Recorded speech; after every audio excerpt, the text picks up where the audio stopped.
Poonam dining table पर खाना लगा रही होती है और तभी वो खाने की गिनती करते हुए बोलती है। 1 2 3 4 5 6 7 8 9 10 11 12। हाँ, पूरी की पूरी 12 सब्जियां है ना। एक सब्जी ना ऊपर है ना एक सब्जी नीचे।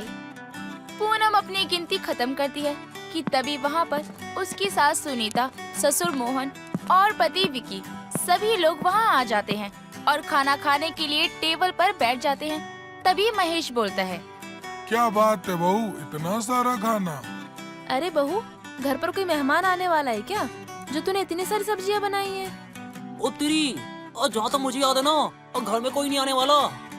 मैंने नहीं बनाई, मैंने तो बस आज एक ही सब्जी बनाई है। तो ये बाकी की सब्जियां कहाँ से आई बहू? ये वही सब्जियां हैं जो आपने पिछले 2 से 3 दिन पहले बनवाई थी। बहू, तुझे शर्म नहीं आती? अपने ससुराल वालों को बासी खाना खिला रही है।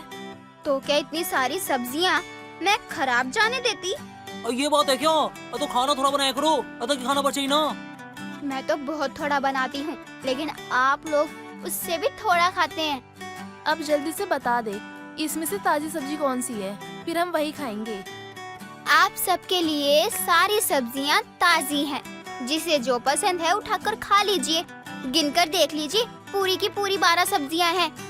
ओ तेरी, अब क्या ड्रामा कर रही हो? अब ये तो बताओ, अब सब्जी कौन सी ताजी है? मैं नहीं बताऊंगी, जो सामने रखा है आप लोगों को खाना पड़ेगा। और अगर आप लोगों ने नहीं खाया तो मैं कल फिर से आप लोगों को यही खाना दूंगी। पूनम की बात सुनकर सभी लोग एक दूसरे को देखने लगते हैं, जिसके बाद सभी लोग उन 12 सब्जियों में से थोड़ी थोड़ी खाना शुरू कर देते हैं और आखिरकार टेबल पर रखी हुई वो 12 की 12 सब्जियां खत्म हो जाती है और पूनम बोलती है। देखा, इसलिए मैंने कोई सब्जी नहीं बनाई। मैं तो बस आप लोगों से झूठ कह रही थी। अरे बहू, बासी खाना खिलाने के लिए कितने सारे झूठ बोलने लगी है तू। बिल्कुल सही कर रही हूँ। आप लोग क्योंकि ऐसे नहीं मानने वाले। जब सबने खाना खा लिया है तो अब बहस करने का क्या मतलब है? जाओ, सब अपना अपना काम करो। महेश की बात सुनकर सभी लोग अपने अपने कामों में लग जाते हैं। पूनम के ससुराल में हर दिन सभी के पसंद की अलग अलग सब्जियां बनाई जाती थी और एक बार सब्जी को खाने के बाद दोबारा कोई उसे हाथ तक नहीं लगाता था।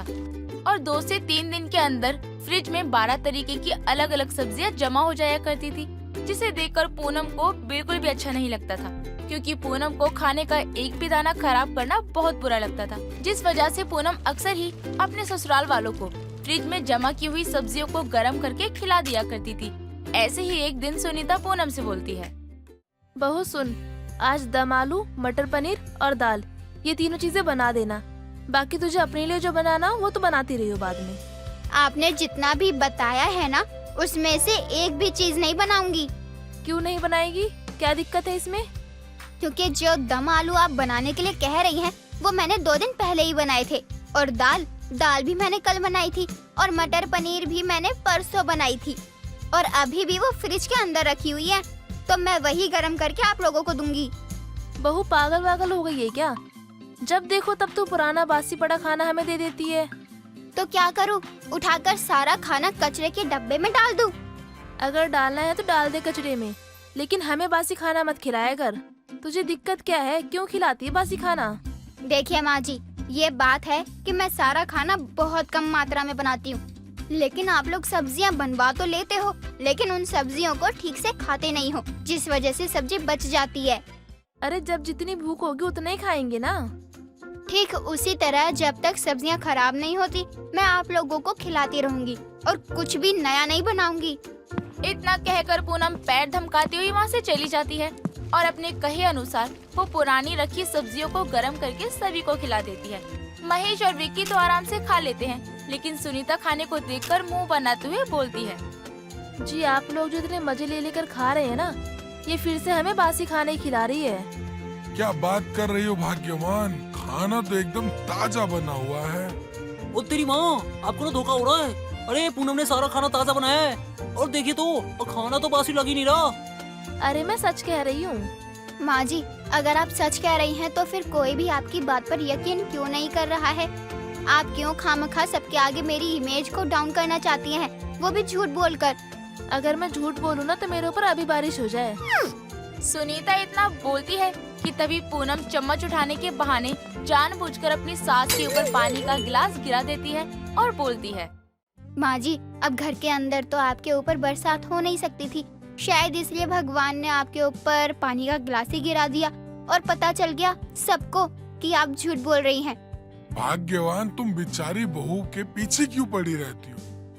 एक तो बहू इतनी मेहनत करती है, इतनी सारी सब्जियां बनाती है, और ऊपर से तुम, और तुम्हें तो बस मौका चाहिए उसको सुनाने का। उसकी कभी काबिलियत को मत देखना, मेहनत को मत देखना, बस टे टे टे टे करते रहना उसके साथ। पापा अब खाना खाओ, अब माँ को बोलना ना बेकार है। अब सुनीता ना चाहते हुए भी सभी की नजरों में झूठी साबित हो जाती है, पर पूनम अपनी सास की तरफ देखकर मन ही मन बहुत मुस्कुराती है। ऐसे ही समय गुजरता है, पर पूनम के ससुराल में हर दिन 12-12 सब्जियां खाने वाला सिलसिला खत्म होने का नाम ही नहीं ले रहा था। ऐसे ही एक दिन पूनम सबके लिए खिचड़ी बना देती है और ये देखकर महेश बोलता है, ये क्या है बहू? खिचड़ी बनाई है मैंने सबके लिए। ओ तेरी, ये खिचड़ी ना मैं नहीं खाऊंगा, कुछ और बना के लाओ मेरे लिए। मैं भी नहीं खाऊंगी खिचड़ी विचड़ी। ये भी कोई खाता है क्या मरीजों वाला खाना? मैं किसी के लिए और कुछ नहीं बनाऊंगी। अरे क्यों नहीं बनाएगी बहू? तो इस घर की बहू है, इस घर में सबका पेट भरना और उनके पसंद का खाना बनाना जिम्मेदारी है तेरी। अगर किसी को खिचड़ी खानी है तो वो खा सकता है, नहीं तो जैसे जिसको भी जो खाना है वो किचन में जाकर बना सकता है। देख रहे हैं जी कैसे जवाब दे रही है आपकी बहू। बहू ये क्या बचपन है? जाओ जाकर सबके लिए ढंग का खाना बना के लाओ। ससुर जी, मैंने बोल दिया तो बोल दिया, खाना है खिचड़ी तो खाइए, वरना खुद जाकर जो खाना है वो बना लीजिए। माँ, अरे पूनम नहीं बना रही तो क्या हो गया? अरे आप बना लो, आप भी तो अच्छा ही बनाओगी, सोच क्या रही हो? अरे मेरे बस की नहीं है सबके लिए अलग अलग खाना बनाना, मैं सबके लिए एक ही चीज बना सकती हूँ। अरे माँ, जो बनाने बना लो, अरे भूख लगी है मुझे। सुनीता रसोई में जाती है और सभी के लिए दाल चावल बनाकर ले आती है, जिसे देखकर महेश और विक्की का मुंह फिर से बन जाता है और वो दोनों बोलते हैं, अरे ये क्या बना रखा है तुमने? कुछ ढंग से बना लिया करो, कुछ अच्छा बना लिया करो। छोले चावल, राजमा चावल, कढ़ी चावल, मगर नहीं, तुम्हें तो हर वक्त ये दाल चावल ही बना के देने। ओ तेरी, क्या बना दिया माँ आपने? दाल? अरे दाल तो मुझे पसंद ही नहीं, ये क्यों बना दिया? सबसे जल्दी ना यही बन सकता था, इसलिए मैंने बना दिया, अब आप यही खा लीजिए। ओ तेरी, मैं नहीं खाऊंगा, मुझे नहीं खाना है। लेके जाओ इसे, मुझे नहीं खाना। मैंने इतनी मेहनत करके खाना बनाया है और आप लोग मना किए जा रहे हैं। अरे मना ना करे तो क्या करे, वो तो अपनी पसंद का बनाती है, और आप अपनी पसंद का बना रही हो, हम नहीं खाएंगे। पूनम ये सब कुछ देख रही होती है और आराम से बैठकर खिचड़ी खा रही होती है। विक्की और महेश भी गुस्से में भिन-भिनाते हुए वहाँ से चले जाते हैं और सुनीता आराम से बैठकर अपने दाल चावल खाती है। ऐसे ही अब हर दिन पूनम सबके लिए एक ही तरीके का खाना बनाती है, जिस वजह से रोज रोज घर में बहस होनी शुरू हो जाती है, जिस वजह से सुनीता एक दिन गुस्से में बोलती है, ये बहू के ना कुछ ज्यादा ही पर निकल रहे हैं, आजकल ना कुछ ज्यादा ही अपनी मर्जी करने लगी है, अपनी मर्जी का खाना खिलाती है हमें।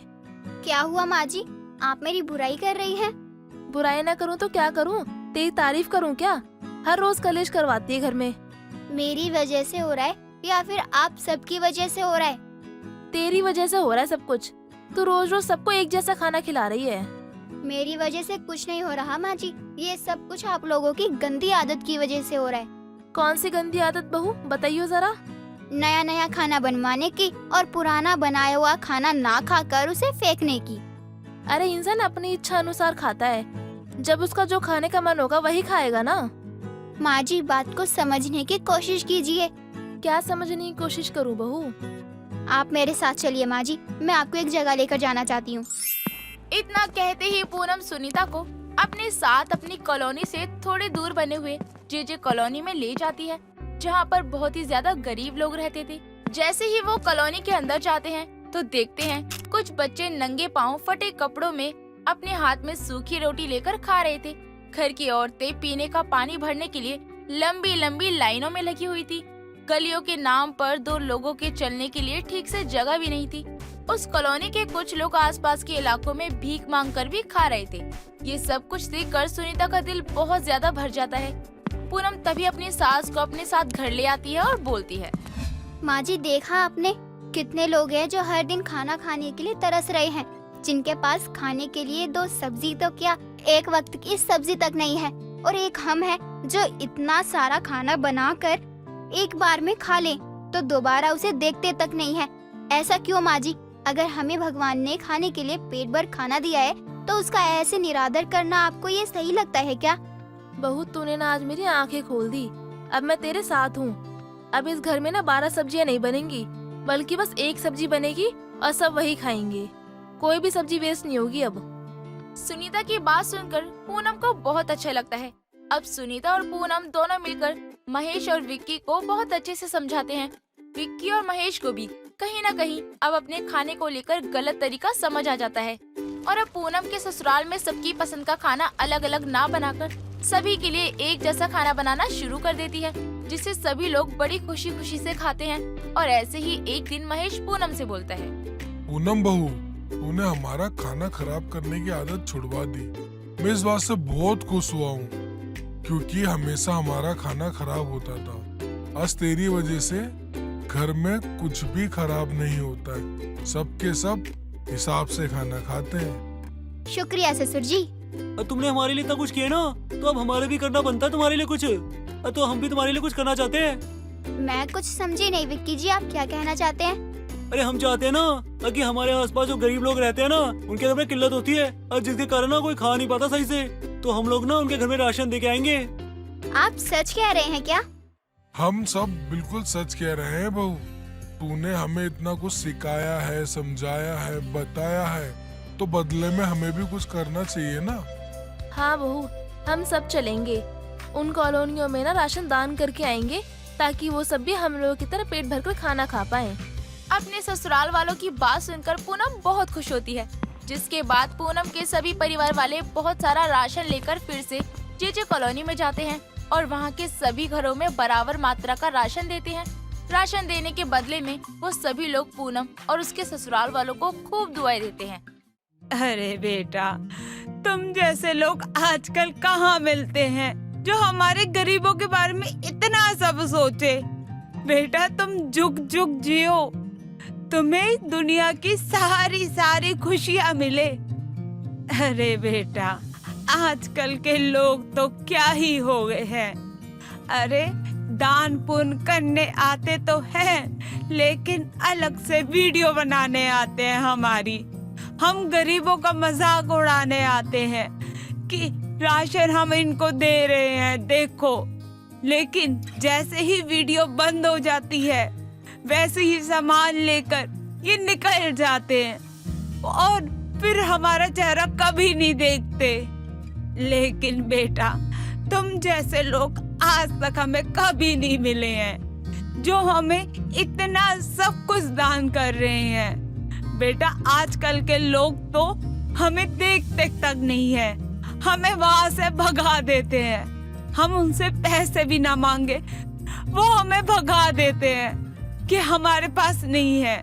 सब कुछ देखकर पूनम को बहुत अच्छा लगता है और आखिरकार पूनम की एक कोशिश ना जाने कितने लोगों का पेट भरना शुरू कर देती है। दोस्तों, अगर आपको ये कहानी पसंद आई तो इसे लाइक करें, शेयर करें और कमेंट करके बताएं कि कहानी में आपको सबसे अच्छा क्या लगा।